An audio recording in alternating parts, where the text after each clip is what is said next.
The opinions expressed on this radio station, its programs, and its website by the hosts, guests, and call-in listeners or chatters are solely the opinions of the original source who expressed them. They do not necessarily represent the opinions of Revolution Radio and FreedomSlips.com, its staff, or affiliates. You're listening to Revolution Radio, FreedomSlips.com, 100% listener-supported radio, and now we return you to your host.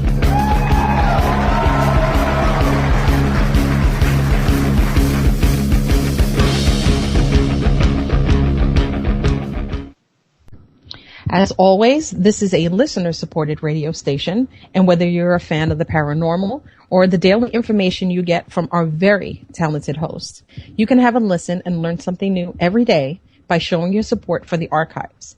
Now, here's why it's a win-win. First, you have to choose over 70 separate hosts, so believe me, you'll never miss a beat. And you will show support for the hosts and the hard work that they put out there to make sure that you have alternatives to the mindless drivel that is the mainstream media.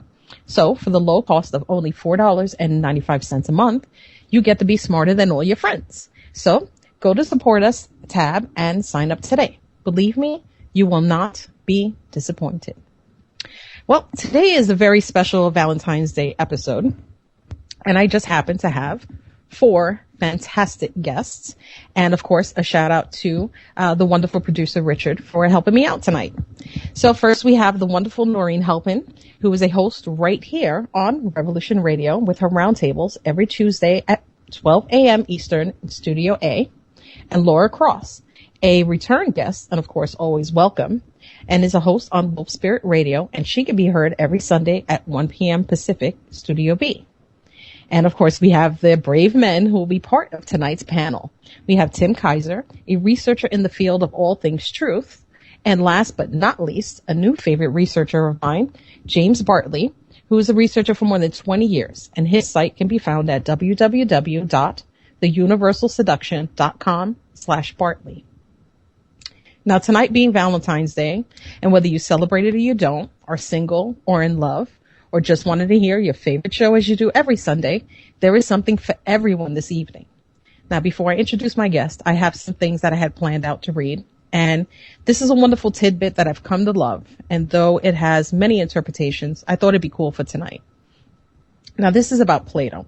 And in his dialogue, The Symposium, Plato has Aristophanes. He presents a story about soulmates. He states that humans originally had 4 arms, 4 legs, and a single head made of 2 faces. He continues that there were 3 genders, man and man, woman and woman, and man and woman, each with 2 sets of genitals, with the woman and man having both male and female genitalia. The men and women were children of the sun. The men and women were children of the sun. The woman and woman were children of the earth.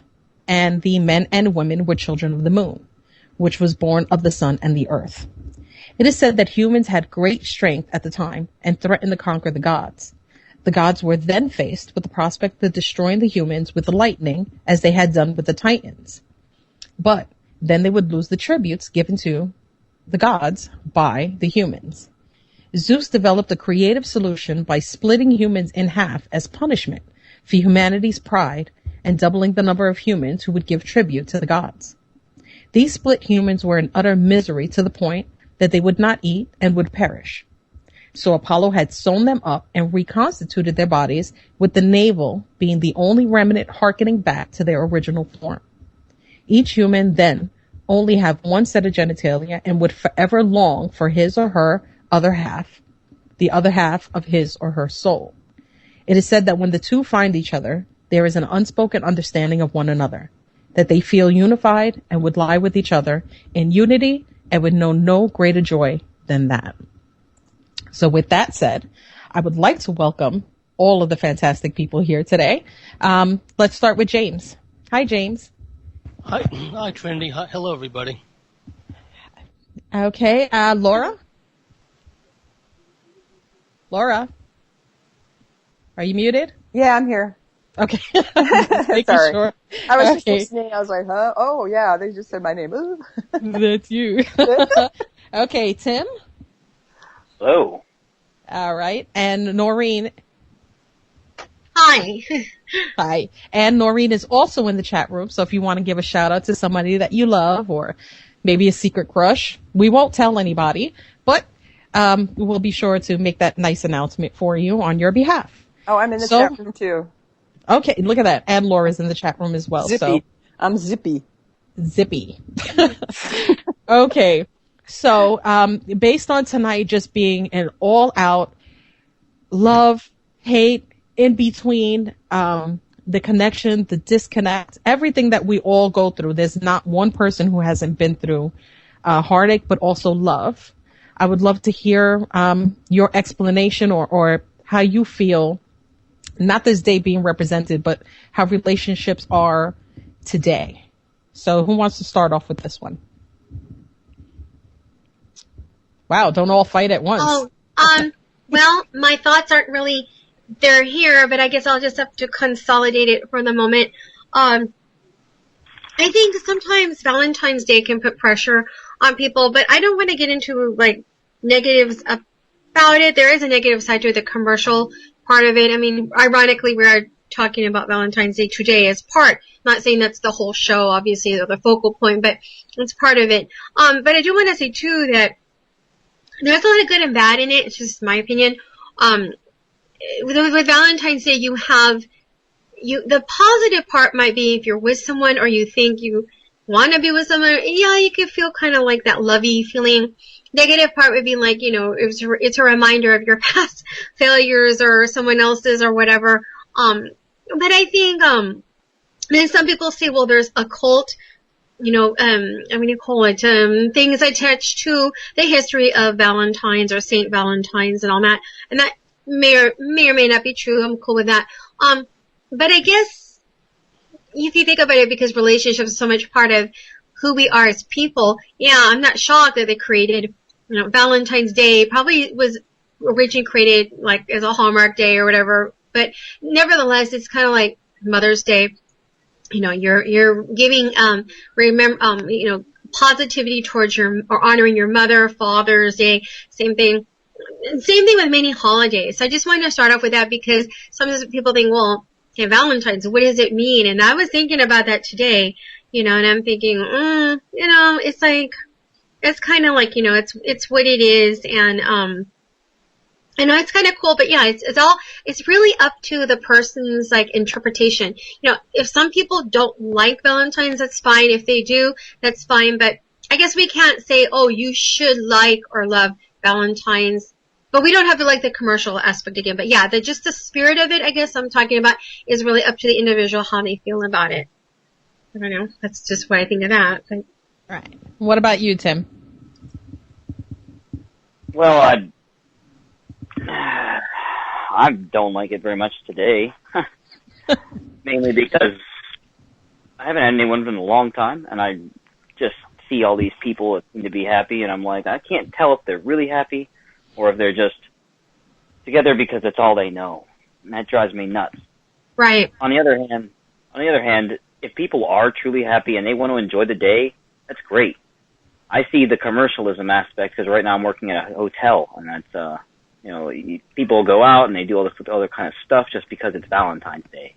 I know my married friends don't really like it very much because it's just another day that they're supposed to buy something for each other. So they're now like, since they just had a anniversary, so they're like, after this, we're just not going to pay attention to it anymore, but it's fine for everybody else. Right. So I see it from that aspect, but it's great for people who really want to enjoy it and are in that position. Like, there's nothing wrong with it at all. Right, right. Okay. What about you, James? Well, thank you. Today, nowadays, and it has been for some time, it's a reflection of our society. There are a lot of single people out there, and for whatever reason, some of these people who may be very kind, generous, coming from a heart-centered place, for whatever reason, they can't stick in a long-term relationship with somebody that they have a lot of things in common with, that they can, build a future with. And sometimes, as is the case with the other holidays, i.e. Christmas, Thanksgiving, etc., Valentine's Day could be a reminder of their isolation, of their loneliness. And I would encourage those who don't have a partner at the moment to use this time that they're alone as a time to heal, as a time to reflect, as a time to prepare yourself for when that special someone may come along. And you never know when that special someone may come along. They could show up literally like a bolt from the blue. And you'll know it's right when you meet that person. And sometimes we just have to we just gotta kind of, in a way, pay our dues until we do, and not bemoan the fact that we may be alone for a certain period of time, and some people can be alone for actually years. But just use that time as a time to heal, and a time to change, and a time to grow. And so when love does come in your mind, you'll have enough space in your heart to allow that other person in. As cliched and as corny as it sounds, that's how I see it, that one can only truly love another if they have enough space in their heart to do so. So I just want to encourage the people out there that are not in a meaningful relationship to give it time and then take the opportunity to heal and grow, and then your time will come. Nice. Laura? Well, okay, so I've really been fortunate in my life to have two really great men in my life, and be in very long-lasting and in loving relationships.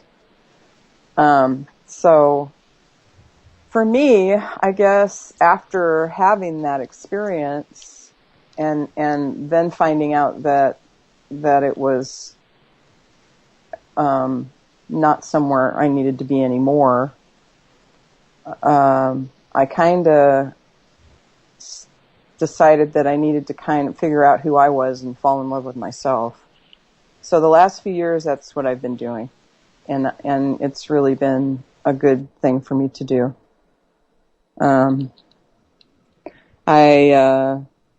I've just been trying to heal myself and deprogram myself, and in the process, I've helped a lot of other people in my circle. I'm in service to others, which is really the most rewarding thing I've ever done. And so at this point in time, I am not in the market to be in a relationship, so to speak, but because I'm in so many relationships with different people in many different ways, and I'm able to give them what they need from me, and we have a really cool exchange going on with the people that I know, which is enriching my life, which I think that a lot of those kind of exchanges would not be happening if I was in a relationship. So I'm right where I need to be right now, and so happy Valentine's to me and to everybody else, because I'm my thing is I just want everybody else to feel the way I feel, and I'm happy all the time. So I get Valentine's Day every day. That's awesome. That's how it should be. That's how Right? it should be. Yeah. I kind of have a tough question for the panel for this one. I'm going to start with the tough ones early so we could just giggle and goof off later. Now, since we all happen to be here, and I know I don't have to assume that we all do research. Now, how has that, in your own words or in your own experience, how has research and relationships been affected? Because I've heard lots of different things from different people, and some of them are great. I mean, absolutely fantastic, where I'm like, holy crap, I didn't even think that was possible. And then you have this part where you can't find a relationship. One, because research will kind of put you in paranoid mode, and then you're just thinking everybody's lurking around the corner. Or you feel so off-putting towards someone else because a lot of people do not listen or are not awakened. So we have to be really careful who we share our heart with, because they might not agree. So Let's start with Tim on that one. Has that affected you at all? My whole awakening process really started in 2011 when I started paying attention to Ron Paul, because I come from like a conservative Christian background, which I absolutely do not agree with whatsoever anymore. But at any rate, I discovered Ron Paul, and I wanted to know how he predicted the 2008 financial collapse. I was still married at this point, and so I started studying what we call Mises, because Mises and Austrian economics was how Ron Paul discovered this, and I was like, okay, well, how does that translate into something I could use to help my life? And what could I learn from this? Well, very quickly I became an anarchist, because I realized then that the government had no place in anybody's life whatsoever, and this caused all sorts of problems for me in my married relationship, because my ex-wife did not agree whatsoever. So as I grew, she did not want to, and then, I mean, technically I could say that my divorce was somewhat caused by my own awakening, because I knew I wasn't in a place I should be. And it just capitulated over and over until I was just done. I had to get out. And I'm not saying, I'm not saying that it obviously can't happen like that for everybody, but it did contribute to the factors leading to my divorce, because I didn't at all see the world the way I used to. It completely transformed everything, and at that point it was kind of like, how when you discover something you go from like, okay, fear mode, and then you keep going to acceptance. So from that pattern, like I had to go through all that, and eventually I just had to go through it alone until I could come to the point where I understood a lot more about the world. And like that's like James was saying earlier about, using alone time as a growing period. I've gone through a couple different relationships since then, and then lately it's just been nothing, and just going through a healing path and going through a falling in love with yourself path and just trying to learn what that means to be you. And I'm starting to the point where I start to understand that, but I need to know how to put that into practice in action in the world, because I haven't been doing enough, I don't think, in that area. But it's now I'm extremely choosy, like when it comes to spending time with people. Like if they don't want to even slowly acknowledge, that there's unseen forces moving in our world that are not for the best, and that there's like a spiritual undercurrent to the entire reality that we inhabit at all times, and that it helps bind and create the entire, world that we live in. If I can't get, to that point with a person, then there's no point in me even trying. So, like I don't even know what I'm going to do if I decide to go to the bar. Like, will I even be able to stand somebody long enough to even talk to them for 5 minutes, or will I just be like, okay, I'm done with this? So I don't know exactly how it's going to go forward in the future, except that I kind of want to like find some place where there's more freedom-minded people, which probably isn't anywhere in the United States. New Hampshire's too cold, so I can't go to the Porcupine State either. Wow, you just said the U.S. Screw it. Nope, not going to happen. I'm pretty much, the more I pay attention, the more this is kind of funny, because I was just watching a Jeff Berwick video. I don't know if any of you guys are familiar with his work. He's an anarcho-capitalist. I don't necessarily agree with the concept that money will be here forever, but his whole thing is, like Ron Paul and the Austrian economics, just a free market. And if eventually we get to the point where mankind doesn't even need to use any sort of currency anymore, that's great. But in the interim, like, the anarcho-capitalists are all about free markets. So they're anti-government.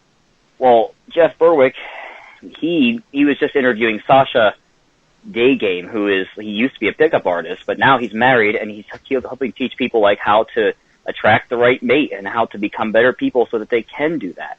And it was really interesting because they're down in Acapulco, Mexico, talking about this stuff. And this show is coming up and everything. I was just sitting there thinking, wow, this is pretty interesting. And of course, Jeff's having Anarchapulco in Mexico this weekend coming up, and I wish I could be there. Last year he sent me free tickets, and I ended up having to go back to the States, so I never was able to join in that great place. They have a lot of speakers and things, but I truly think that the problem with most people nowadays, a lot of men have no idea how to attract women. The guys who are really good at it are generally just assholes about it, and they tend to destroy women after a while because it's too easy for them to get them. I know a couple of people like this. I know a guy that he gets all kinds of women. He's never happy, and the women are never happy, but he can get whatever he wants. And then there's all the guys that I know that have no idea even how to talk to a girl, and they're just scared out of their wits. So it was really nice to see, like, Sasha Daygame talk about, like, how he's teaching men how to not only, like, figure out how to even talk to a girl, but on how to, like, figure out how to make a relationship and then make a relationship better and how to actually make that work. And I think it's a skill set that can be learned. I don't think that it's, whether or not you're a natural or you're an idiot at it. So that's something that most people have to get over, the fear of rejection, and I get over the fear of even, like, trying to communicate with another person. Right, so right. It's just, there's a whole bunch of stuff. But, yeah, I mean, in the question at hand, I kind of got off track. Yeah, it led to my divorce. But I think I'm much better off for it, and I think she's going to be much better off for it eventually whenever, I don't know, I haven't talked to her in forever. I can't do that. But wow, it will lead to my divorce, so we'll leave it at that. Yeah. Okay, Noreen? I'm going to say, Tim, a lot of things you said, just, no, sorry, it's not a trashy show. Somebody was asking me about Valentine's and if this show is trashy, and I says, no. Anyway, sorry about that. Oh, no, Tim, a lot of things you said have resonated with me, too. It's kind of interesting, except that I don't have a background in terms of coming from a conservative Christian family, so that's not my background, and we're all different here. But a lot of the things you said are just common sense and more or less true. So I just wanted to say that to you first, and thank you for sharing a lot of your personal, stuff like that. It's really brave and important. I think it's also brave of you to say, and really, you guys, it's not so much like men are at fault or women are at fault. We all have our faults, right, with all this. So it's not really like that. But, you were really brave to say, sometimes men are this way. And I'm sure, for us women, we have things that we have to admit that we do. You know what I'm saying? So it's really brave for you to do that. And what's interesting, too, that you said about the U.S. is that I would have to say, though, that I don't really, no offense, I don't think people in this globe are that enlightened. It's just my opinion. I mean, I think there is issues in the U.S., but there's issues all over the world with relationships. I know because I have relatives and friends all over the globe, and I'm hearing things that, I don't know. I just think that they're different, though. I think the issues are different, everywhere. Absolutely. Yeah. But that's really interesting, the things you brought up. And for myself, yeah. My God, I had like a little cough there. The relationships for myself have been an area of great exploration, and for me it's been a strange path. I don't know what else to say.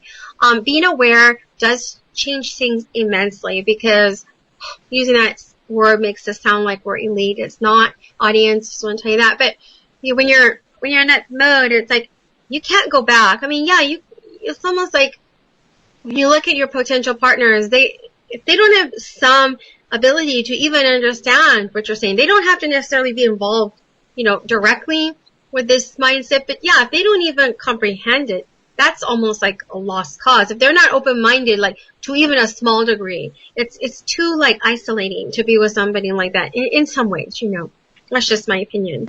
But. All right. Laura?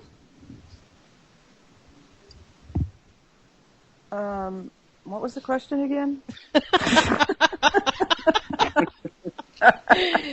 Being in the research community, okay. has that affected? Okay. Yeah, okay. You got it. You got it.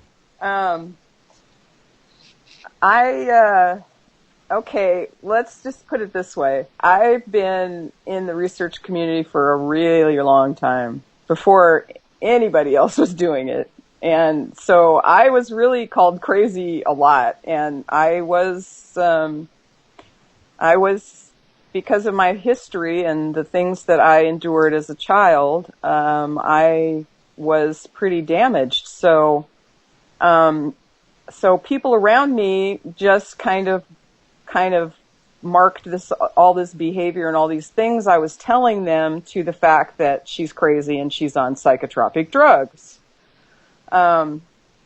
So even in my relationships, with both the men in my life, this created the kind of a paradigm where they might not take me seriously anyway, if that makes sense. And so it's been difficult, with the fact that I've really come out and started to share all the truth about things that have happened to me. I mean, it's shocking to my kids. It's shocking to everybody around me. There's no doubt about it. I'm no longer with my ex-boyfriend because of those reasons, and because I changed my way that I started to live. I started to make all my decisions in love and peace and joy and kindness and truth. And when I really did that for myself, everything changed dramatically. Most of the people that I knew didn't like me anymore, and I was, even though they honored what I did, and they were all asking me to do that. That's the thing. They were all asking me to make changes like this. And so when I really did make the changes, then that really upset the apple cart, because now all of a sudden they had nobody to point a finger at and say, oh, look at her, she needs to change. Because now they have to turn the finger on themselves and say, oh, wait a minute, she's doing that and she's changing. And oh my gosh, look at her. Oh my gosh, she's a completely different person. She looks different. She sounds different. She is different. Oh, wow. Oh, I don't want to see that. Yeah, a lot of people are not really accepting to change. Not like that. Yeah. Not like that. Yeah, I don't want to see that. It's like, oh man, it's like you put up the mirror and they start to look at themselves then, because they can't find anything that's really wrong anymore. Right. So, but the thing about it is that I know that this is a natural progression that my life is supposed to take, not being with someone now. I know that. So I'm assured in that, and then if someone comes along into my life that is able to get this thing, all of this, in a way that's coherent and wants to make changes, then I'm not opposed to adding somebody to my life. But they also have to know that I'm a targeted person and that they are at risk, and I can protect them on a certain level, but part of a protection kind of means that they have to have that awareness that that's a possibility. Right. Right. Yeah. And we all are, because we're doing what we're doing right now. We're all targeted, so Right. Don't think we're not. So that's we have to be aware of that. That's key. Right. How about you, James? Yeah, thank you, Trin. I believe that in order for a meaningful, long-lasting relationship to take place, or for the long haul, a long-haul type relationship, there has to be some basis for understanding. You have to be, both partners have to be pulling the oars in the same direction. The other person, and this is coming from a researcher, activist standpoint, the other person doesn't necessarily have to believe or know or be as familiar with all this information as we are, but at least they can be open-minded, at least they can be encouraging, and at least they can not be outright negative to the point where they're negative about you going to a lecture or a meeting. They're negative about you tuning into a podcast. They're negative about just a variety of things. Then it becomes like pulling teeth. It's no longer something that's enjoyable or pleasurable. The relationship I'm talking about, it becomes something to be endured. And the most meaningful relationships I've had have been with people, with women who essentially believe and know the same things I do, and have in many cases experienced the same things that I have. So there is this mutual understanding, a mutual respect, and a mutual supportiveness, if that's a word. And there's a lot of things, because that mutual understanding is there, there's a lot of things that don't even need to be said. There's just an understanding between the two. I would not want to be in a relationship with someone who was constantly trying to pull the rug out from under me or chop me down or is negative about the association that I keep with other people, with other friends, so on and so forth. Then that is no longer a true relationship. I would expect a certain degree of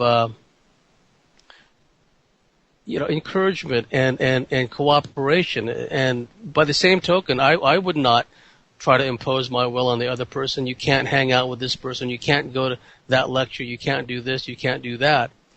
And also, if one were to want to start a family in this day and age, it is imperative that the other person at least be open-minded to a large body of information, because otherwise you're going to be marrying somebody or starting a family with someone who is pro-vaccine, because that's all the people around them, that's all the peer group around them keeps hammering them with. It's all the TV people, to borrow a term from the Poltergeist movies, keep hammering them with. The necessity of vaccines, how anti-vaxxers are crazy, et cetera, et cetera. So if you bring a child into the world with a person who just believes what the TV people tell them, you're going to have problems. There's built-in conflict in that sort of relationship. And also, if it comes down to simple things like diet and nutrition, right? I'm not going to want to bring my kid to McDonald's or to KFC or whatever the case may be. I'm going to want that our children to eat right, to be health conscious, to practice mental and spiritual hygiene and verbal hygiene and so on and so forth. You see what I mean? And nothing wrong with a little expletive that slips out every once in a while, right? But as a matter of just basic comportment, right? It's, what comes out of the mouth speaks volumes about the mind that generated those thoughts and those words. So I would want to create a wholesome environment with which these children can grow and become young, productive adults and then older, productive adults. And there has to be a basis for understanding. And I've been fortunate that although I've gone through periods of isolation and being alone, and I had to learn to be content in my own solitude. I had to learn how to be, content with being alone, and had to work on myself a lot. And looking back, I can see how that benefited me. And those times when I have been in a relationship, it was always with a gal that understood me and who we had a mutual understanding, and we believed the same things, experienced the same things, researched the same things. Because another problem is if one were to get into a relationship with someone who's outright negative about just the subject matter at all, whether it be conspiracies, whether it be health, nutrition, so on and so forth, then you have to resort at times to secret-keeping behavior. You have to do things in order to secretively, in order to avoid any potential conflict, right? And that's not the basis for a meaningful, long-lasting relationship when one or the other person has to do things furtively, do things in secret, have separate sets of friends. Oh, I'm just going to go out with so-and-so. You don't like him or her anyway, so, just to avoid conflict. You don't have to say this, of course, but this is the underlying meaning. Just do what you want to do, or you stay home, whatever, but I've got to do this thing with some friends of mine. Again, it's the importance of pulling the oars in the same direction and having the same goals and the same vision of how one wants to grow into their golden years with that special someone. So That's how I feel about it in a nutshell. And I've been fortunate, and again, I just remind your listeners that, it starts with self-love, and from there, it starts with the first circle, and then it works itself out. It works its way out into the wider universe. And if you're patient, sooner or later, that special someone will come along, because at this point in time, I do believe special people that are meant to be together are starting to come together. Right. Wow. Yeah, you guys, first of all, I thought that was going to be difficult. You guys flew right by that. Thank you. Those were all absolutely awesome. I'm going to answer my own question. I want to go with a little bit of what everybody said. And mine's is going to kind of veer off into a different kind of a direction, because I found it that the more I began to research, and if I didn't find anybody, showing yourself that solitude, enjoying that, you'll go more into research. So I found I only became more difficult. I wasn't making it easier for anybody. My questions, my research, my doubts, I knew a lot of guys that love sports. So I didn't care for it or anything like that. But then I started looking into, bread and circuses. And so now when guys mention sports, I automatically think, really? Sports, or, hey, we want to go get Taco Bell. I'm like, what? Taco Bell? What the hell are you talking about? Like, just anything. I found that solitude was turning out to be a hell of a lot better than trying to, it's like a needle in the haystack to find a potential mate that would, if they're not already into research, you have to restart the research conversation from like the beginning, and I feel like I don't want to do that. I just don't want to, and I don't lie about it. I just don't want to do that. I don't want to have to teach and I'm not talking about like, the really, really important stuff that, of course, sharing, that's what I do here. If I'm doing this with a bunch of strangers, I should be able to do that with a person I care for. But I'm talking about just having a constant debate on why we do things, how we're doing things. Do I care enough about you to have to explain this to you? You know what I mean? Like that whole thing. I kept finding myself year after year that my research got deeper, and then my separation from others began, it got wider, real wide. And I don't know what the deal is with guys that are not into research being attracted to me. And I'm just like, I can't. I just can't do it. And it's not out of the lack of trying. I tried to get into football for a little bit. And I don't want to be a hypocrite here, but I'd rather watch boxing. You're fine. I'm serious. So would I. Just watch boxing. Uh-huh. So would I. Yeah. Just to interject for a second. I mean, to me, I'm a baseball guy, and for 6 months out of the year, it's kind of, it's a way for me, the sport of baseball, to take my mind off all this stuff. I can tune out and be in baseball world for 2.5, 3+ hours. And even that's not a perfect world, because the manager of my favorite ball club is a moron, but that's another story. So, so for that amount of time, I could tune out, and I could, just focus on the strategy, the tactics of the game, whatnot, and I can connect with people on that basis. It can be superficial, to be sure, just having this sports understanding, but I should point out that there's a stereotype that holds that people who like sports are of necessity, dumb and, they chew their cud and they don't know what's going on. Well, that may be the case for a lot of people, but not for all of them, because I know a lot of people who are very knowledgeable about what's going on in this world, and they themselves are sports fans. So if I were sitting in a cafe and having a discussion about the baseball pennant races with one of them, someone in the next booth over could cop a value judgment about us. Oh, these two people, they're part of the problem, you see, because they don't know us. They don't know, and that's another thing about having a relationship with someone at a very deep level. Even that's a fellow researcher and a fellow activist. You connect with someone at such a deep level, you don't even at times have to talk about any of this stuff. It's just like there comes a point almost of beating a horse to death.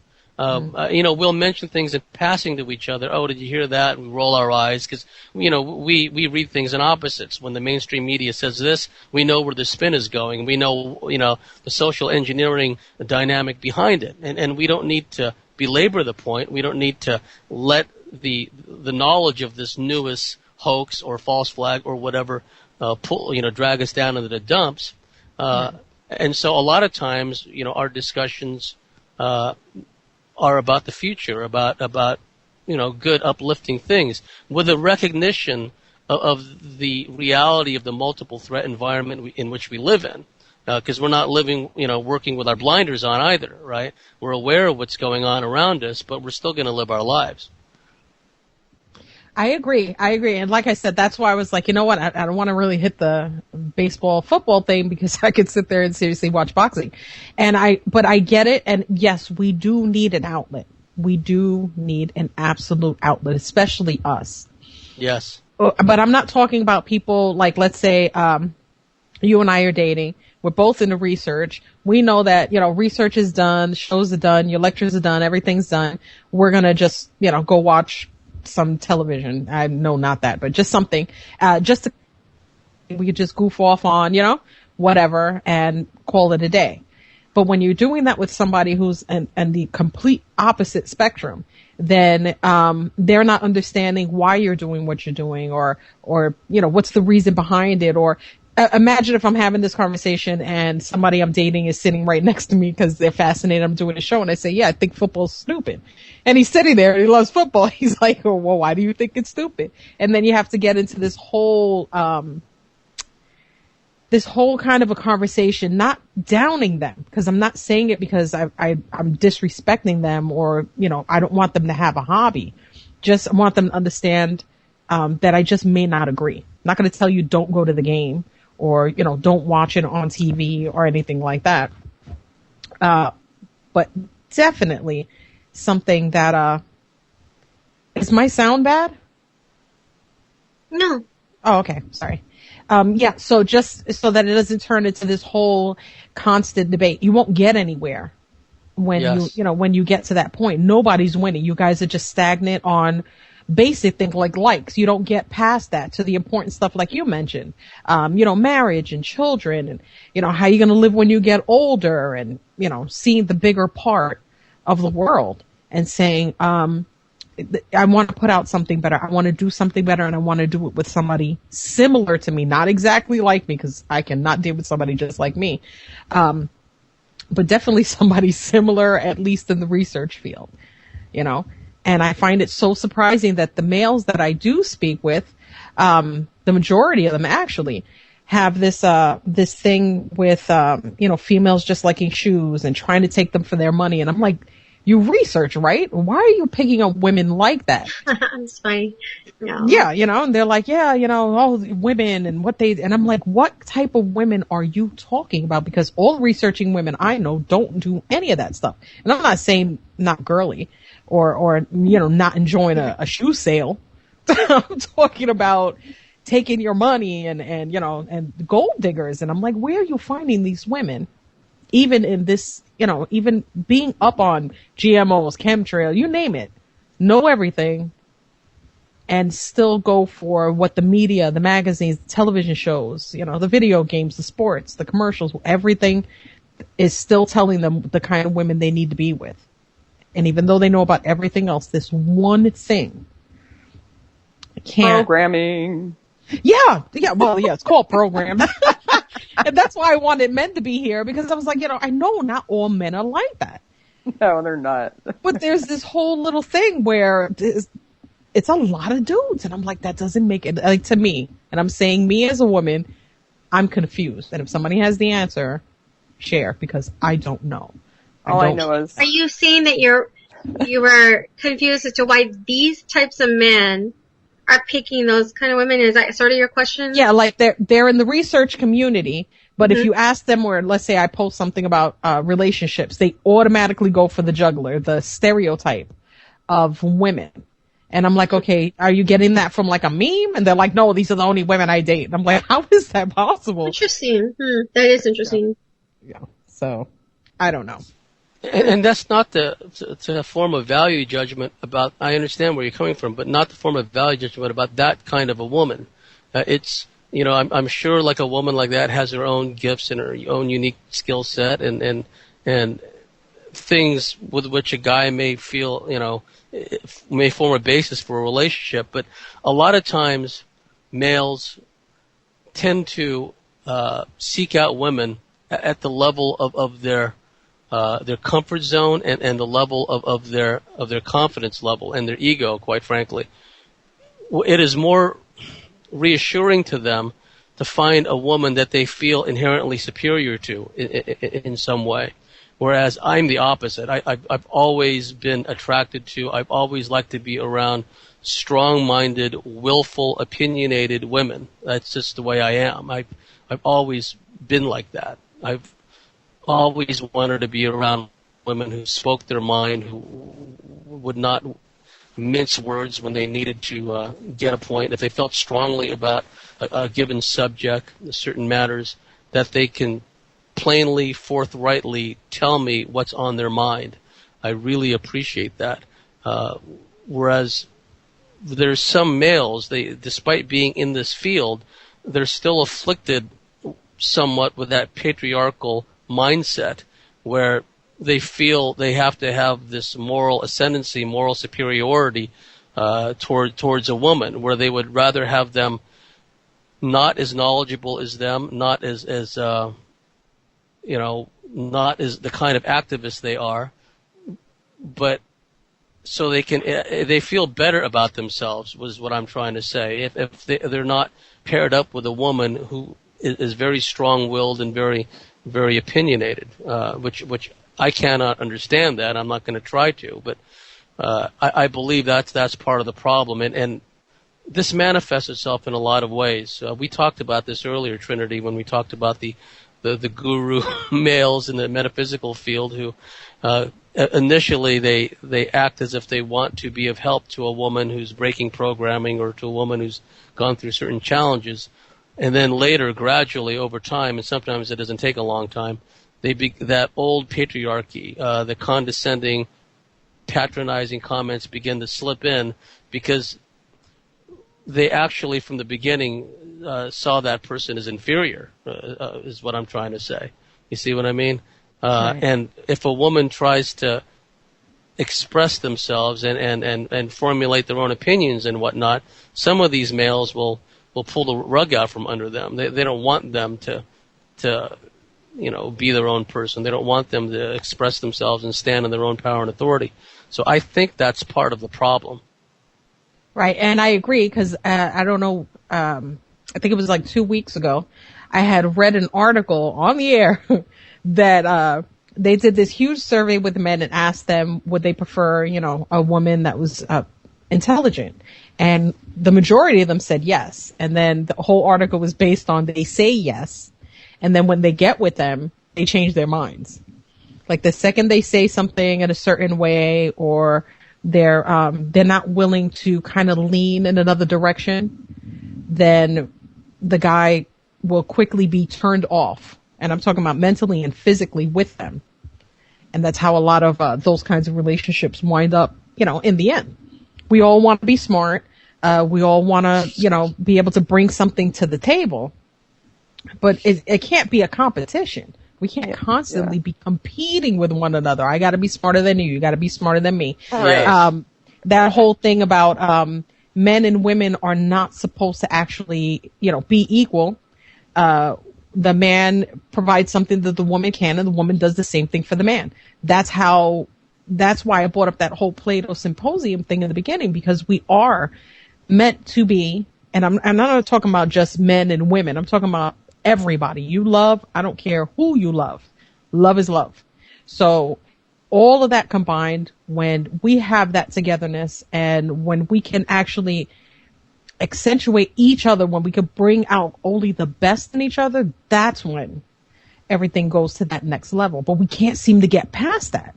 we're constantly just like bumping heads all the time, we already know programming, television, media, movies. You go on Facebook, there's guys with their memes with boobs and asses all over the place, and they're all single, but they're showing women that they'd have to pay to get. And you're like, dude, you know why you're single, right? Because women see that. They think that that's the only thing you want. I have a comment about what you just said. What I think is going on here is when you're talking about why is it we can't break through that wall or whatever, that has to do with, and I think Trinity, we talked about this before, breaking old paradigms, ancient ones, going back thousands of years between the sexes. I don't know if the background radio is bothering anyone. Just let me know if it is, because I got No, I don't hear anything. Because I think there's thousands and thousands of years of this male-female thing going on, game, whatever you want to call it. And, we've talked on this station and other venues about the divine feminine and divine masculine, right? We've all heard those. Okay, so what's going on when you say, why can't we break through that? I think is because from my research, it showed me that we've been trying to do it for thousands of years, but whether it be within ourselves, and also the control mechanisms of organizations. Like Tim was talking earlier about he was raised in I'm not trying to put down religions here of any personal way. He said that he was raised in a Christian home and he doesn't concur with that anymore. Well, that's just one organization amongst many. You can break it down to other religious institutions, the universities, schools, everything. All these things were set up over centuries to control people. So getting back to the male-female thing, yes, it ties into it. But think about it. With the Vatican or Islam or anything, they set it up to where, okay, well, you guys are like this holy unit under God, but you're tied to the government too. Okay, so therefore, you pay taxes because, you are a family. You pay taxes to the king or government. You breed and have children. And this and you do that. Okay, so think about all that programming over centuries. No wonder where we're at. It's almost like in our DNA, you guys. It's almost in ourselves. This type of like conflicting, like male, female, yin yang kind of like weirdness. It's like it's been conditioning for many centuries, and right now as we speak, like people like us are similar to whatever you want to call it, are trying to break these paradigms. That's why, this is why there's music. Okay, sorry.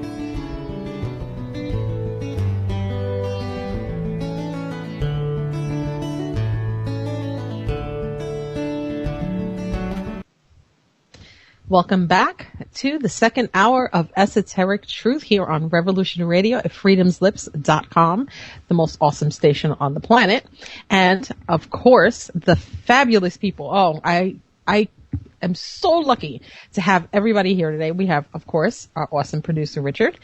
We have James Bartley, Laura Cross, Tim Kaiser, and Noreen Helphand. You couldn't ask for a better bunch of people.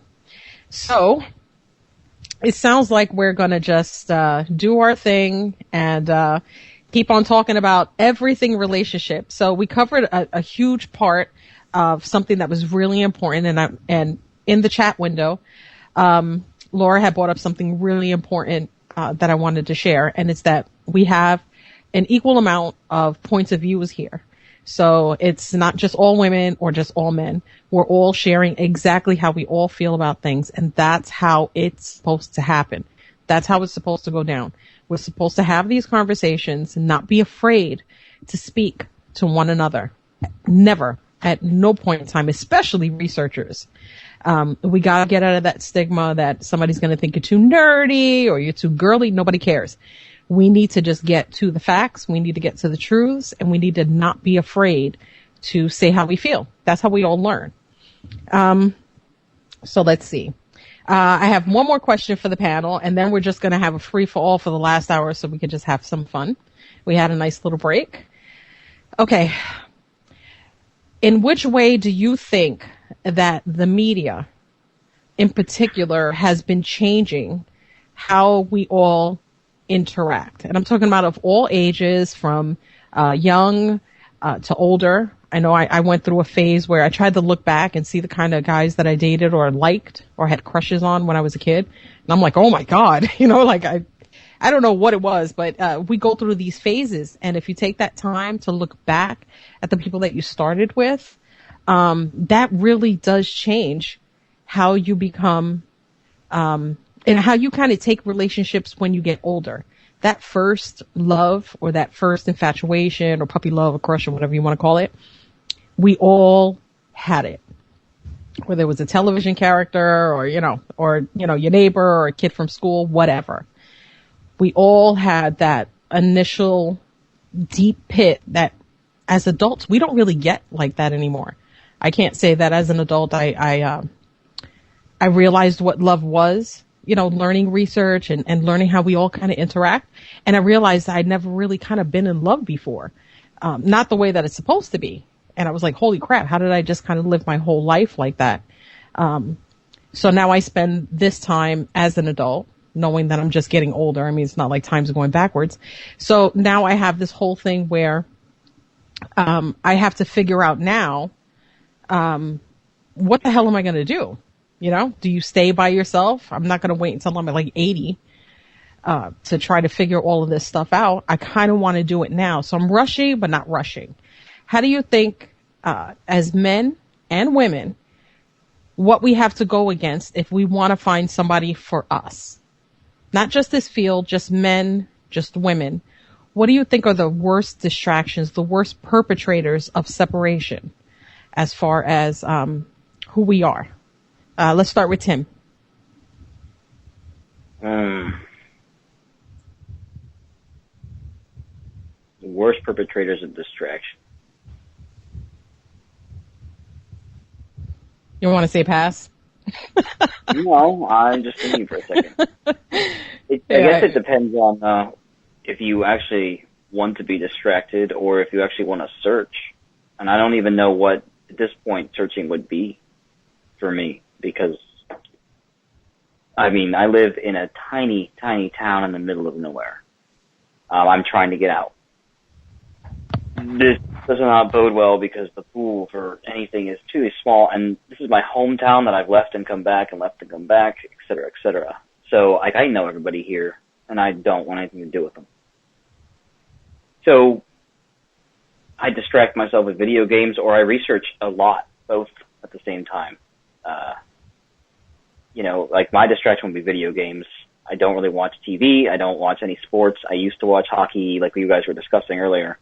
But I don't even do that anymore. The Penguins suck anymore, so I don't really care. It's a good, convenient time to just say get out and not care. Like my dad, I'll talk to my dad about it so we have something to talk about. But, that's about where it ends. Or my little brother who's in the Army, which I don't even want to go into. Yeah, it's difficult. I mean, how in the world are you supposed to find somebody that, has all the same interests? I mean, is it just going to, maybe we should just set up a singles event at there's an event coming up in April. I think it is the Free Your Mind 5 conference. I think it might be 5 or 6. Free Your Mind is coming up, and Mark Passio is going to be there and a bunch of other researchers. I mean, maybe we should just set up a singles booth there and have a pile of names, and people should just start exchanging emails because we're all researchers anyway, so it could be interesting to set up connections. I can't think of a better way to do it unless, we had discussed before Trinity about, being able to set up some kind of a conspiracy dating website, but you said that was a interesting near failure. Oh my God, I won't do that again. You couldn't make me do that again. but that's the problem. There's a percentage of us that don't have anybody and would like to find somebody, which I'm in that boat. But at the same time, how carefully can you guard things? How carefully do you want to search? I mean, it's difficult for me to even say that I could find anything at this point. I couldn't imagine running into somebody at this point in this place where I'm at. I keep thinking that maybe going to a foreign country would be better because at least from all intents and purposes from the reports that I receive is that a lot of, at least in some of the freer places of the world, people are less concerted about, the cult of authority. They don't follow that as much as they do here, which is insane how entrenched and deeply programmed people are here in the United States.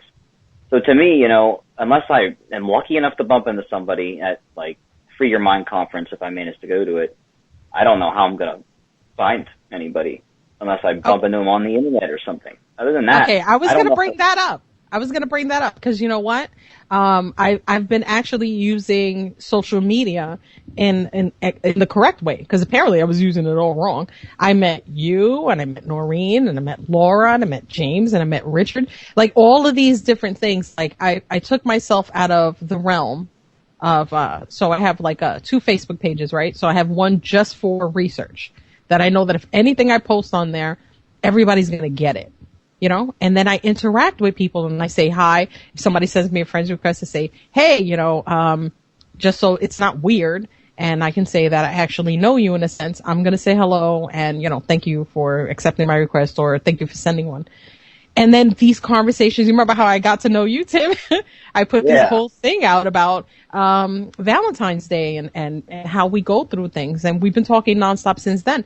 And those are the ways that we do it. I take that whole 6 degrees of separation in a sense and say there might actually be a way to keep that whole connection, you know, string going. You know, like how do you just keep that chain? I latch that chain, and then I know that I'm only dealing with, and then of course I have my bullcrap page, you know, where I just post things that people in New York talk about, and then I have that whole little life. But this one is my most important. What I do here is my most important. I know that the conversation that we're all having today is going to change my outlook tomorrow, because I'm learning from all of you. You know, that's how we're supposed to do it. So the connection has to be, it's going to take a little time, but I think we can all make it if we just keep that string going and making that all possible and saying, we want to listen. We don't want to have to agree, but we want to listen. I want to give you the chance to say, my thoughts aren't the same as yours, but could you tell me why? I have like this whole thing. I'm annoying with it, with that why thing. And I'll say, you know, but why? You know, why do you feel that way? Or why do you think that way?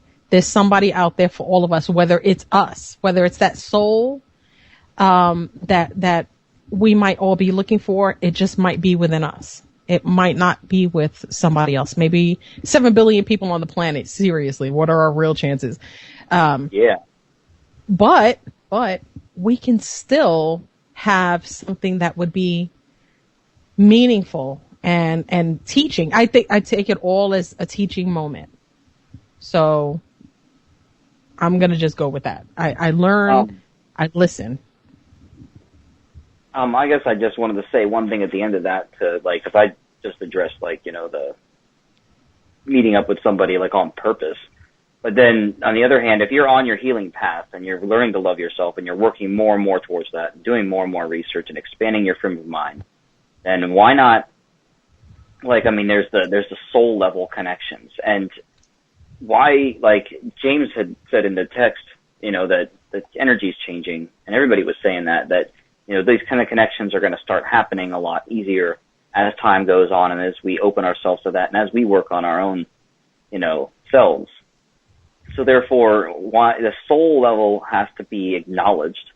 The soul level connections that there, you know, is people running around out there in our soul family that we will eventually meet, and maybe, you know, they might be the quote unquote one that everybody talks about. Like, and that would be like time and opportunity. Like, you're working on yourself and you're going out and doing your own thing, and then you end up in like a different part of the world and you happen to bump into somebody you have an amazing connection with. I mean, on sacred synchronicities type stuff. So, I mean, there's also that possibility as well. Like, on one hand, you would take the law of attraction and say, well, there's the action part, the male part, and then there's the feminine part, which is the care part, and you marry them together and you get the law of attraction, or the law of cause and effect. You go out there and you do something. But sometimes maybe that's not enough. Maybe you don't need to go out there looking all the time. Maybe it's just we will find that person when it's supposed to happen. And that sounds kind of weird because I hate giving up the quote-unquote control, because we never really have control over anything. But, you know, like, if I got to give up looking, then I just got to trust that if I put myself in the right place, then eventually I will find, you know, the right person. So that's right. And I agree. Like, okay, so you said like a soul connect, right? And it would be something, I have that with all of you. Even Studio B, right? So I know that it's an avatar, but I know there's a person behind it, but I see them every Sunday. You know what I mean? Like I see the same thing and I know that they hear me and, you know, and they're a part of everything that I always share. So we all are becoming parts of each other in a sense. We're just looking for that extra connect. You know what I mean? Like that extra feeling, that extra added something, you know, the sprinkles on the ice cream. And we're just looking for that extra thing. But we have to go through all of these other things first. And we learn things from each other every time we do it. So thank you for really pointing that out. James, you want to jump in? Yes, thank you.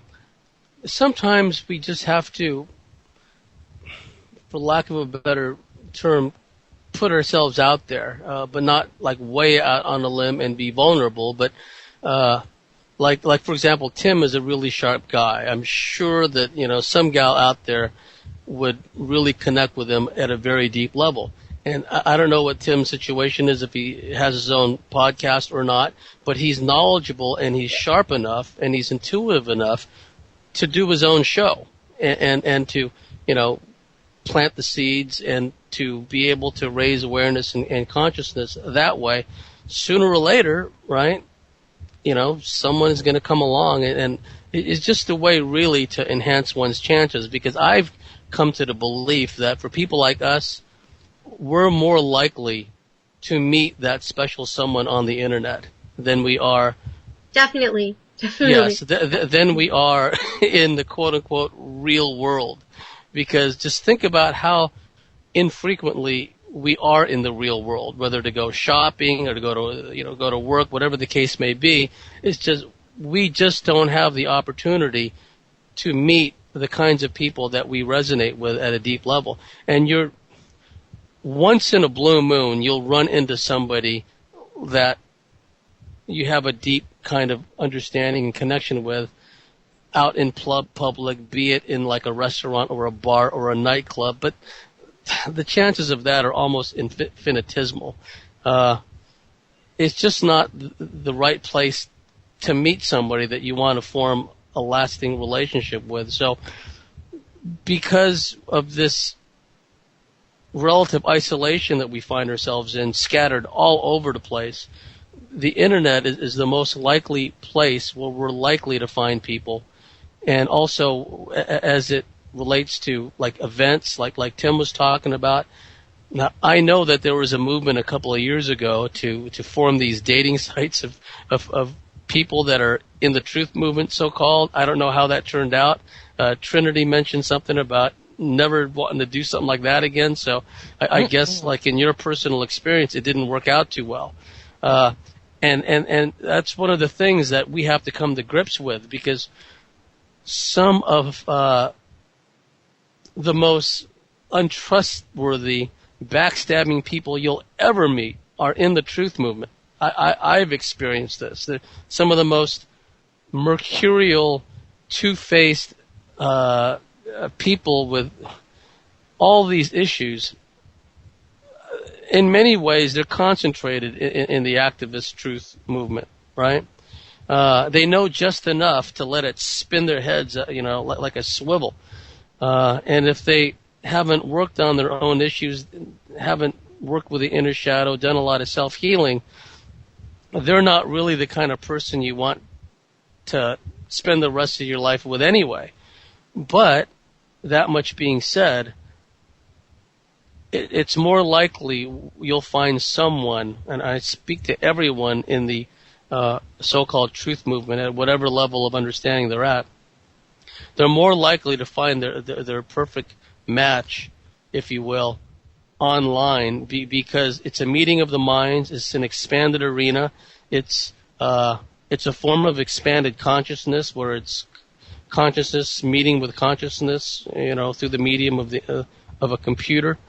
And I've known some wonderful relationships that have developed from just happenstance meetings online. And sometimes they may not be happenstance or coincidental. Sometimes I think that these meetings, these special, long-lasting relationships were meant to be. And perhaps even at a soul level, a soul agreement was made. Okay, at a certain point in time in our next incarnation, when they get this internet thing going, you and I are going to run into each other, and we're just going to pick up where we've left off. And I do believe that's happening, but we have to kind of put ourselves out there.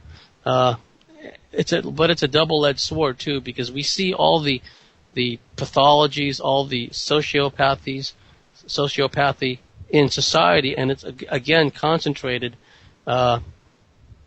in social media and social networking.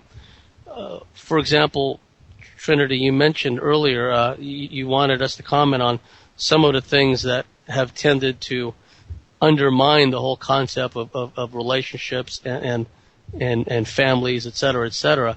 Well, a blatant example of that would be the creation of the porn industry. I can't think of anything that's been more devastating to the human male psyche than the availability of porn. In the old days, we passed around wrinkled old copies of Playboy, issues from back in 1968, and the gals are probably really old by then, but it didn't matter, you know what I mean, because there were still beautiful nude women, right? But nowadays, with the availability, literally a click away, where people can just find all kinds of crazy stuff, it's beginning at a young age, the formative period for young males. It totally pulls the rug out from under that, because in the old days we had to learn by fits and starts. Okay, well, on that date I went out on last night, my approach or lack thereof, that didn't quite work out. Okay, got to make an adjustment. I'll try something different next time, right? And some guys, like Tim pointed out, they got more, in my view, more of some of them, and I don't mean to cast like a wide net and say they're all like this. But there are some men with more of a predatory reptile kind of mindset that have a much easier go with women, because there's a lot of it goes back to the patriarchy, where a lot of women are literally programmed to respond favorably to the brash talking, boastful, thumping on their chest Tarzan kind of guy, whereas the quiet, confident, accountable kind of guy, he's kind of looked at as non-dangerous, non-threatening, and really only good for being a friend, right? So that's another handicap that a lot of real good men have to deal with, is what I call nice guy syndrome, right? And guys can relate to this. There is a clock ticking. If you meet a gal, okay, just think of those corny game shows like in the 70s or 80s with a timer in the corner of the screen, and the participant has got X number of time to figure out some kind of perform some kind of task, right? It's like that in a date, where if a guy doesn't bust a move by a certain point of time, okay, he stands he's in very real danger of being shunted into the friend zone. That's a fact. So I gotta knock that out. There's a fine line where a guy can be, a good listener, a good friend, and he'll have to know intuitively. I'm sorry? I've heard it described as a spark. Like if you don't make that spark, yes, yes, the chemistry is the spark. The chemistry. If you don't have that, then you're a friend. Yes, and you have to generate that spark at some point. You can't wait too long. I've done this to myself before. I know. I speak from experience. Women in the final analysis, they want a guy that they can be intimate with, that they can derive comfort, intimacy, and love with. And so if they're just going to endlessly be yapping, talking, it's not going to fly.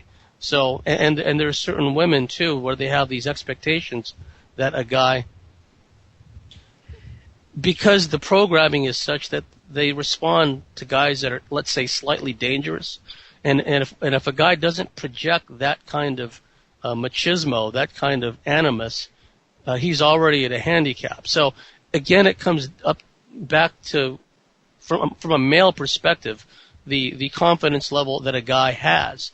Like we hear the same thing. The inverse of that is and it's all subjective, of course. Things like truth and beauty and physical appearance. It's all subjective. What's beautiful to one isn't necessarily beautiful to another.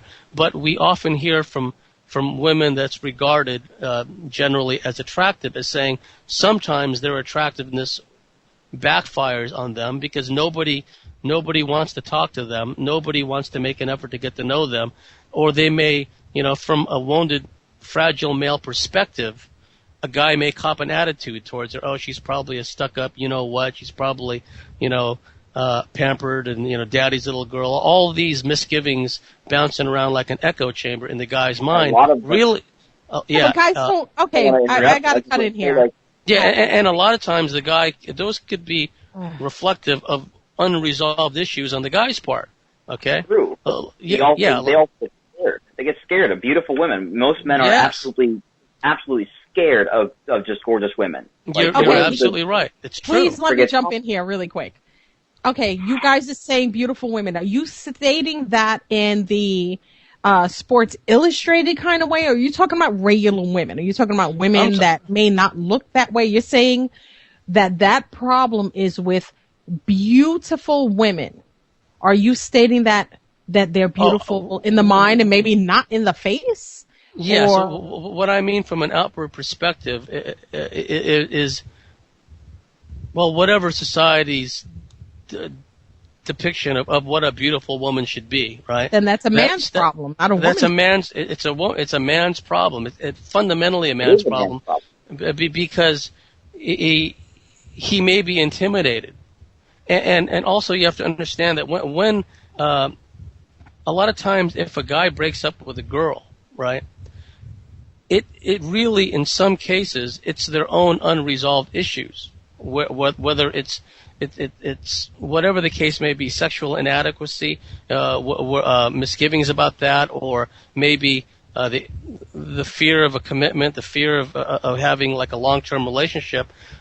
A guy that has not worked out these issues will project out and say, well, it's her problem, she's a this, she's a that, so on and so forth. And there's also the double standard, where from an early age, a boy is encouraged to be, like a Romeo by their father. But by the same token, if a gal is perceived, rightly or wrongly, as having, a number of relationships, there's a social stigma attached to her that's not attached to the male who's going around trying to spread his seed all over the place. So there's all these built-in programs that we've got to work past, and the porn from an early age destroys that. Let me finish this point. It's important because as going through the dating courtship thing, we hold hands with girls, we hug them, this is the stuff that porn doesn't show. They don't show a guy and a gal in a kitchen putting the dishes away together. They don't show a guy and a gal holding hands. They don't show a guy and a gal working on balancing the budget together. All they show is hardcore screwing, and that's that. And there's no intimacy.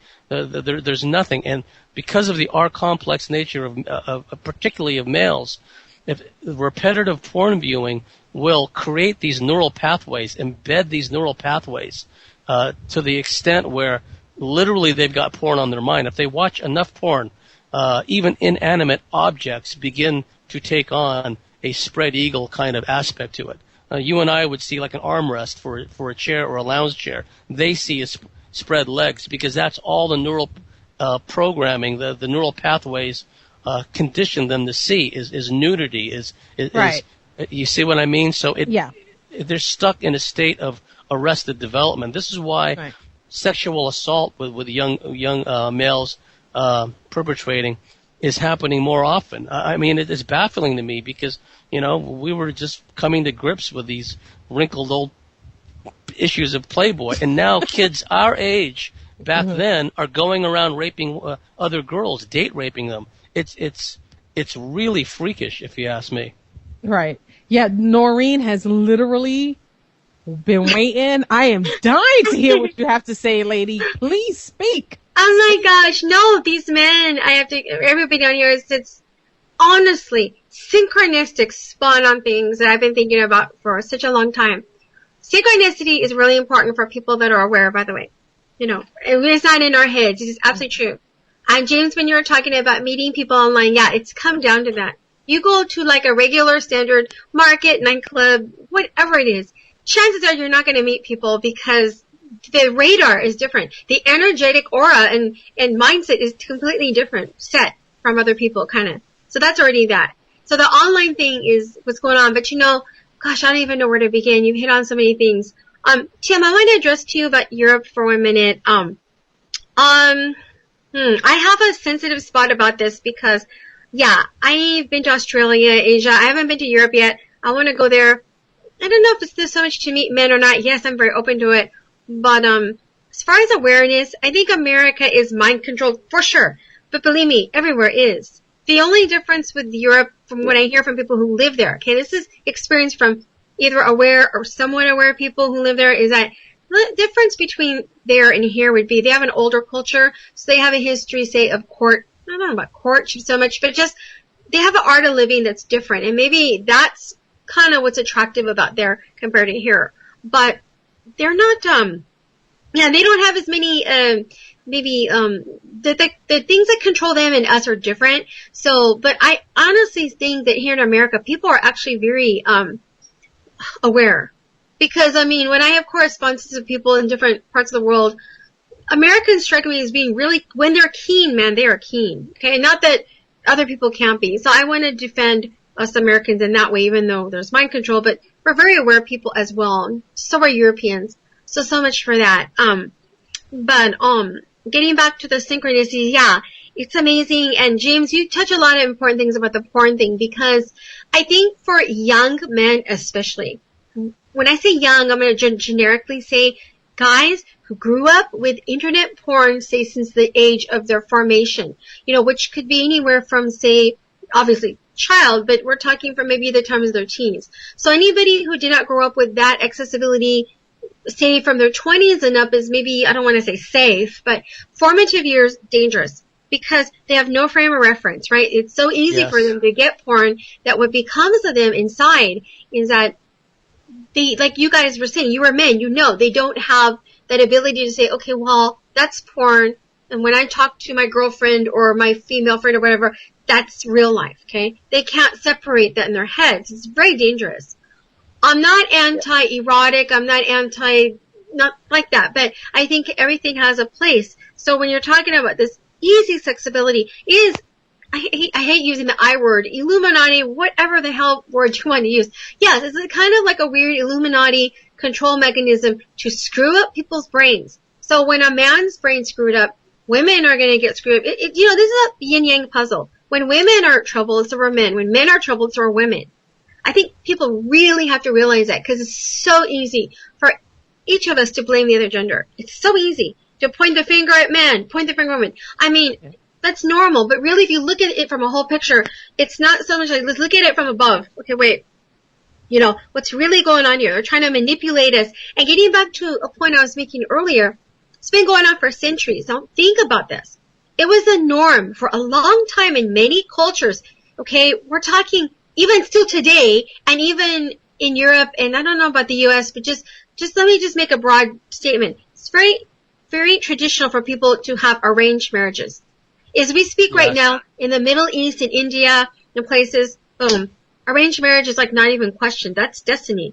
Okay, so think about how far we've come. Just the same way I'm talking generically here in the modern whatever world. We're not stuck in a paradigm. Okay, we're gonna get ready for our arranged marriage. So we're lucky like that, you guys. Count your blessings in that way. We're not stuck with arranged marriages. But with that comes a lot of personal like awareness about who you pick. So yeah, just so many points you guys have like made. It's crazy. And I think another thing I gotta mention is soul groups, synchronicity, soulmates, twin flames, whatever. Those sound like corny words, because when I first heard about them, you know, I'm like, what is this? I'm like, huh? And I really? But then when, you know, things started happening in my life and I looked at synchronicities, I'm like, no, this is not in my head. And I had to be very careful about who I approached and spoke about these issues with, because, you know, even people that are aware sometimes have defenses against it. And I'm not putting them down, but, you know, because they have their own issues. So it's like, you have to be really careful who you bring this up with, because if you have an awareness in yourself, you know about all this weird stuff going on, whatever word you want to say. You know what's going on. You know it's real, whether it's meant to be or not. You know what it is. So that's just be, I guess you have to have confidence in your own inner person, your own voice telling you, well, okay, what this means, I don't know, but it means something. And being aware means to be in tune with that intuition and to be connected with your soul group. Not everyone in your soul group, I know I'm saying a lot in a short period of time, but not everybody in your soul group is going to be totally compatible with you, because we're all human, okay? But I think it is important to recognize that, hey, you connect with people, you know, that you have like mind with, and maybe there may be or not a romance, or maybe a friendship, or whatever relationship it is very significant, and it's significant in what you learn from it and how it applies to your life. But I could say more, but I better stop, because you guys have said so many important things. So go ahead. Yeah, I have to throw in the whole bad boy, good guy thing. I've heard that far too many times. That is a non-existent thing. It exists with guys. That does not actually exist with women. You have to understand that. We don't see that. We don't see that. If you try to perpetrate it, believe me, we go home and we laugh, because it's hilarious. Because we know that you have not yet hit that plateau to say that that is non-existent. Being a good guy and not being assertive with someone are two very different things. It has nothing to do with you robbing a liquor store or, escaping prison. It has something to do with being assertive in who you are. It has nothing to do with anything else. And if there's a guy and he's got like this is going to sound horrible because I wanted to make a Fonzie reference that's so old, but you see a guy with a leather jacket and he walks in and he's got this thing, he's got his helmet under his arm and he's walking through. Yeah, women are ignoring that guy because he's looking for a specific type of woman. When I say that, and I think I said this like 5 shows ago, that boys at the age of 5 and 6 years old associate boobs with sex, and we don't ask why that happens. They don't have any clue on how that's a thing. They don't know what they're there for. They don't know what they do. Nothing like that. Having that straight out, at least ask a woman and say, if you have female friends, ask them. They'll tell you the truth. I'll tell you the truth. That bad boy thing, that is non-existent. If you act passive, and I'm not talking about passive in a way where you're opening a door or you're paying for dinner. I'm talking about passive like, I don't know what my life is going to be. I don't know what I'm going to do tomorrow. That is a very non-assertive way. If you do that with women, then that is you. That's what you're doing. That doesn't mean that she's looking for somebody that's, trying to, go out and beat up a bunch of people. That has nothing to do with that. Women are looking for assertiveness, and that is exogenetics. So in a genealogy way, we look for men that, and this is, I hate saying science, but it's looking for somebody that we can be with, and that our children would also be assertive, not bullies, not mean, not disrespectful, just assertive. We look for strength. So if you only show passive aggressiveness, then you're going to stay in the friend zone. And by the way, big old secret, don't care, I'm going to tell you, women know if you would sleep with someone, we would sleep with someone literally under 60 seconds. That is a thing. It's a real thing. I don't know if it's Laura's thing or Noreen's thing, but I know it's my thing. We know automatically. There's a new terminology called sapiosexual, and that's where you're automatically attractive to intelligence. Somebody that could say stuff. I just happen to be one of those people. Don't care what you look. If we could just have conversations, or you could just read to me for hours, we're good. But they get caught up in the whole thing. When you said beautiful women and they want this, and I'm like, well, how do you associate beautiful? You know, we had the honeymooners. You know, we had Alice and Ralph. He was very heavy. She was extremely thin. We had the Flintstones. You know, like all of these things are just where women have to be a certain way, and men kind of go towards that. So women would automatically think that person wouldn't be attracted to me because I don't look like what they share on social media, or if I automatically think that all you do is watch porn, then no, I'm not going to have that conversation with you. I'm going to have that complete assumption that your life revolves around somebody that does not look like me, does not talk like me, and is not like me. So we shut it off. And we have to stop doing that. We literally have to stop doing that. I think there would be a bazillion love connections if we learn how to just shut that off and say that we are people. You could love somebody's mind, their opinion, and what they want to do in life. And if we could just fall in love with that, we're good. Bad boy, good boy, non-existent. Only for people that don't know the difference or don't know programming, media, music videos, all that stuff that they use with people that are photoshopped and, you know, all this crap on their face and do all of these things to themselves. They do that to have a certain, not only do they do that to just get more views or to keep engaging these kinds of people that accept that. When you see them in real life, they're all kind of heavy, you know? How many women are shamed? A body shaming is a huge thing. Even though we know that there's Photoshop, even though that we know that there's this whole thing about ourselves that we have to hate all the time. Now we're turning it against men and we're saying, well, you don't have a six pack, you know, you're balding a little. So that's an issue. Like now it's starting to turn, we're hating each other even more. We need to stop doing that, especially us. We'll bring better strength if we say, shut it down. Just shut it down. Let's be all about these conversations, everything that we do amongst each other. We're learning, we're building. The end. I'm going to leave the rest of this as an open conversation.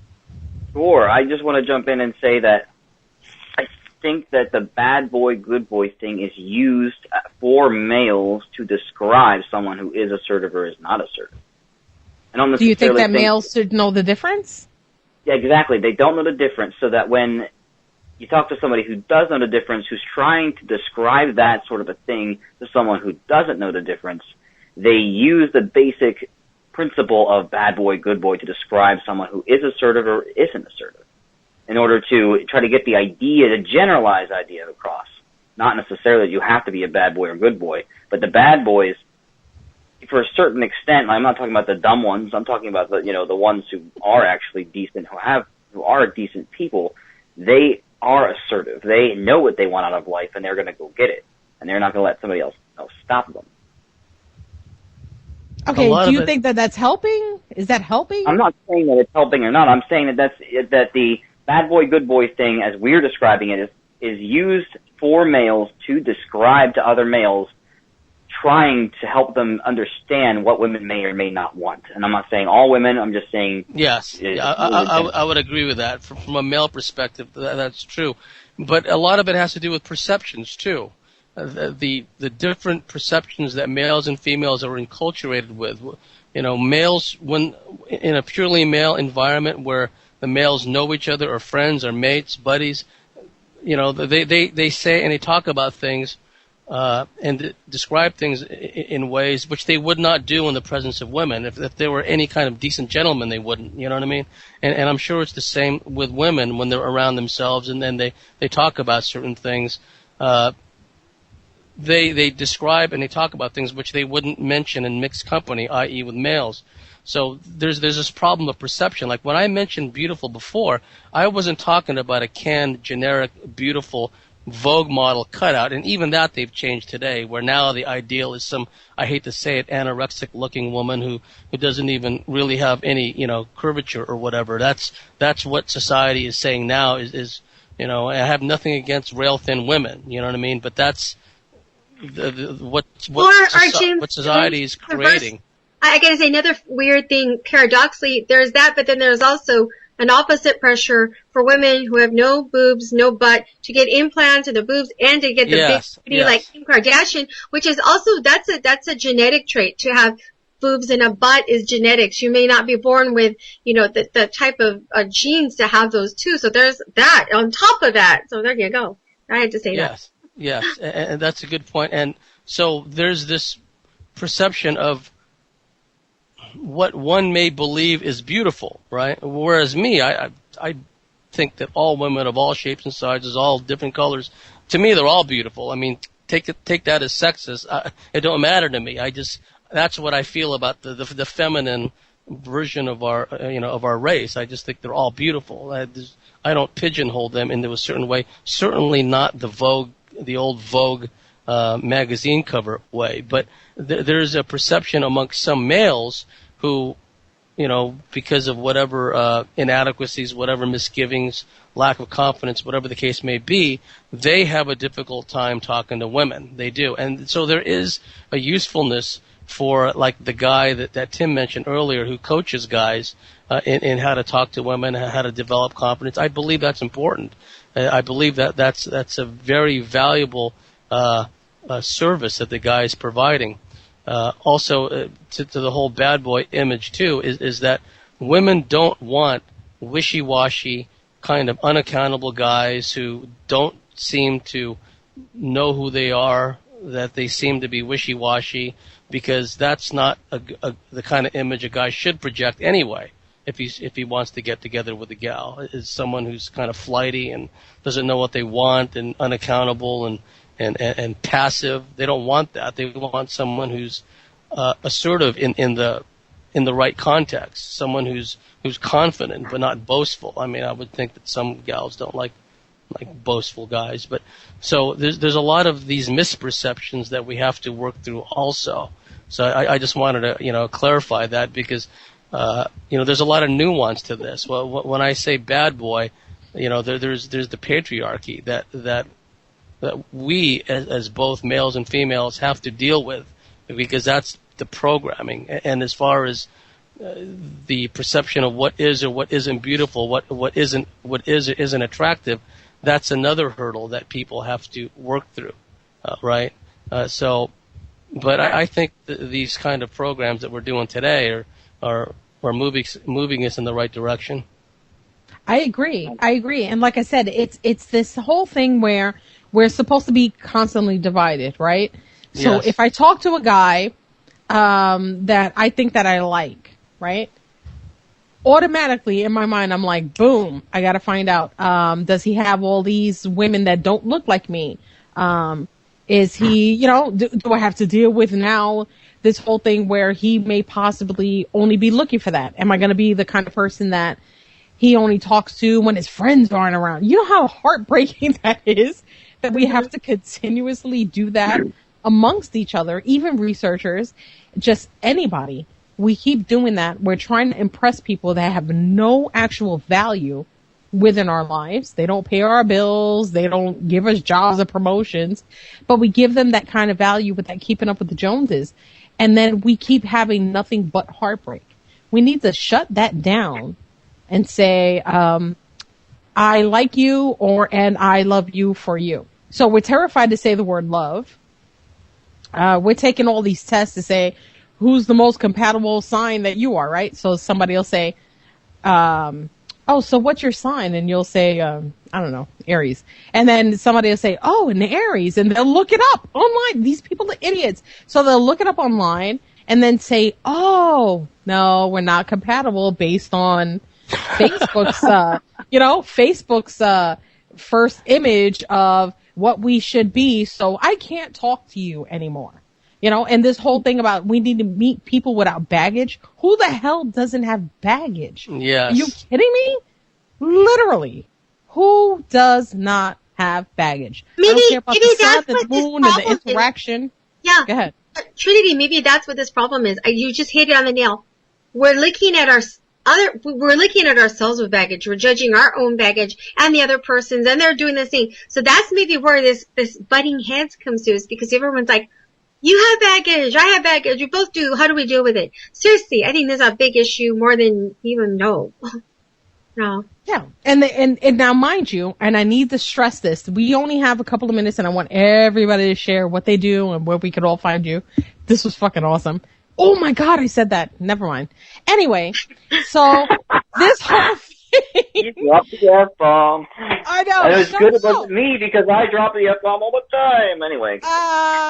So yeah, my bad. Anyway, so we have to come to the realization that us as an actual community listening today, I don't care what you heard today or what you saw today, social media, the mainstream media, whatever.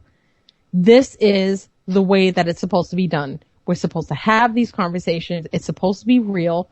And this is how we make the actual change. All of us. Every single one of us. There is nothing more than I could have asked for to have these people in this place right now. Never thought it was going to happen, actually. You can look up my past stuff on my page. Thought I was just going to have to, it was just going to be, shits and giggles, and then we're just going to have fun. This turned out to be something that I learned a ton of stuff from. I'm no longer going to walk into a situation where I'm terrified to have this kind of a conversation with another male. And it's not because all of a sudden I'm awakened, but now I know you guys are scared too. It's not just me. It's not just me. You guys are not going to walk into No, you're not going to get a, well, first of all, that really breaks our hearts, by the way. Every time you guys keep sharing these things of women that they get paid every time you press that like button. But we have this whole set of standards that, we're blamed for the apple, Noreen, yeah. We're blamed for the whole, everything. We're the fault of every damn thing. We are still in the majority, and I'm not talking about research, I'm talking about women. And now there are more research things happening right now saying that men are in the actual minority. And I'm not going to fight over a dude. It's never, I'm not going to fight over a dude. But I need to understand that there are guys out there that still appreciate women that have a mind, a brain, that love what they do. That's what we do. So pick that up. We only have a little bit of time. So I'm going to start with James, then go with Laura, then I'm going to go with Tim, then Noreen. Let's go. 2 quick points. A lot of this starts with our upbringing. If your listeners can find John Bradshaw's On the Family, I think you can find it on YouTube or you can find it on eBay somewhere. That's an outstanding series of episodes about the family dynamic and how it becomes toxic and dysfunctional. Second point is my personal favorite flower is a red tulip because it symbolizes eternal love. It also, interestingly enough, symbolizes a portal, so a portal to eternal love. And so I give out to all your listeners and all of you here on the panel my red tulip as a symbol of how I feel about all you and all your listeners, because eternal love is our birthright, and we should have at some point eternal love in our lives. Aww. Laura. Holy crap. Yeah. You want to add? I just wanted to say that I read some stuff about Valentines, and one of the stories was that it was from the Romans a long time ago, and what they did was on the 14th of February they would all put these names into a whatever bag or whatever, and it would be all of the young boys and girls in the village, and back then it was 15, the age of 15 that they did this. And so they put all of these the names in there, and then they would each pick a name, and then they would be paired with them for a whole year. So after a time, they would either fall away and not be a couple anymore, or some of them would fall in love and they would get married. And they found that this really was a way for them to kind of get together and kind of figure out who they really were, I guess. and to be able to kind of do that whole thing where they courted and where they actually got to know each other and where they were holding hands and talking and having conversations, because the real sexy thing about a relationship is what you do before the sex, and that's not on the porn. They don't tell you that, and that's part of the thing that's going on here with what we're going through right now. And I just want to say that I think that my mind is way sexier than anything I have going on in the lower part of my body. But in order to find out that, you got to get the mind. Woo, woo. All the women. James Bartley, Lara Cross, Tim Kaiser, Noreen Helphand, and Richard King, the most awesome group ever. Love you guys. Talk to you later. Bye. Bye. Bye.